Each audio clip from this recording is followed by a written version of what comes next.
Livre-se hoje da sua paralisia. Estava ali um homem enfermo, havia 38 anos. Jesus, vendo-o deitado e sabendo que estava assim há muito tempo, perguntou-lhe: Queres ser curado? Respondeu-lhe o enfermo: Senhor, não tenho ninguém que me ponha no tanque quando a água é agitada, pois enquanto eu vou, desce outro antes de mim. Então lhe disse Jesus: Levanta-te, toma teu leito e anda. Imediatamente o homem se viu curado e, tomando o leito, pôs-se a andar. E aquele dia era sábado. Por isso disseram os judeus ao que fora curado: Hoje é sábado, e não te é lícito carregar o leito. Ao que lhes respondeu: O mesmo que me curou me disse: Toma o teu leito e anda.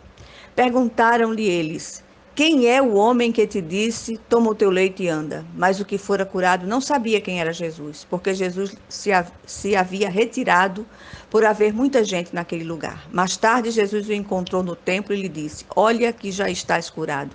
Não peques mais, para que não te suceda coisa pior. João 5, de 5 a 14. É preciso despertamento para livrar da paralisia os que vivem à margem da vida. O texto lido conta a história de um paralítico que padecia há 38 anos dessa enfermidade. Ele jazia com seu leito próximo ao tanque de Betesda, que significa casa de misericórdia, para receber sua cura. Havia uma crença entre os judeus que afirmava que, de tempos em tempos, um anjo vinha e agitava as águas do tanque, e quem se lavasse nessas águas seria curado. Havia ali uma multidão enorme de pessoas com as mais diversas enfermidades esperando a mesma coisa, cura. Naquele dia específico, Jesus entra no pavilhão e encontra o paralítico e lhe faz uma pergunta: Queres ser curado?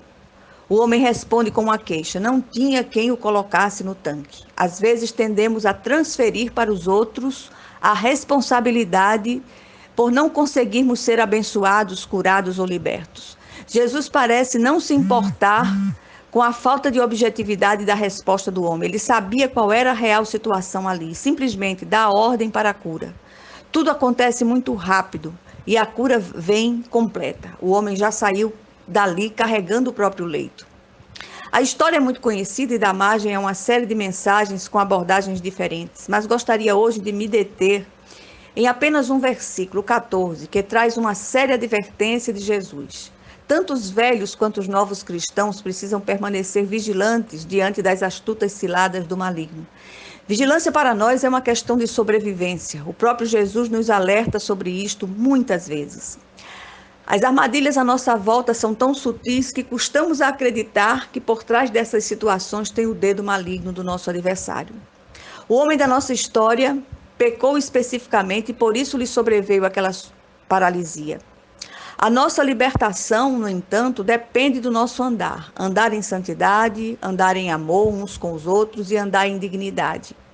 O homem em questão certamente tropeçou em uma dessas formas de andar. Não sabemos qual foi, mas sabemos qual foi a consequência daquele tropeço, uma paralisia de 38 anos, deixando-o à margem da vida.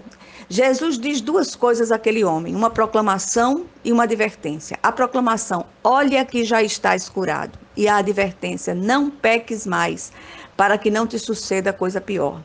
Jesus simplesmente proclama: já estás curado. Aquele homem havia passado 38 anos de sua vida aprisionado por causa de uma enfermidade. Sua vida estivera estagnada, ele vivia de forma vegetativa e dependente. Quantos em nosso meio, embora não tenham uma paralisia visível, mas são paralíticos moral, espiritual e emocionalmente? Aprisionados a pecados que os tornam estagnados, vivendo uma vida miseravelmente infeliz. Um dia, aquele homem teve um encontro verdadeiro com Jesus, a própria misericórdia encarnada, que mudou radicalmente a sua história. A segunda coisa dita ao paralítico é uma advertência séria. Vale para ele e vale para nós. Aqui descobrimos que aquela enfermidade específica era resultado de um pecado cometido pelo homem. Jesus é muito enfático. Olha que já estás curado. Não peques mais, para que não te suceda coisa pior. O texto não afirma que toda enfermidade é resultado de um pecado específico, mas um pecado específico pode gerar enfermidade e morte, sim.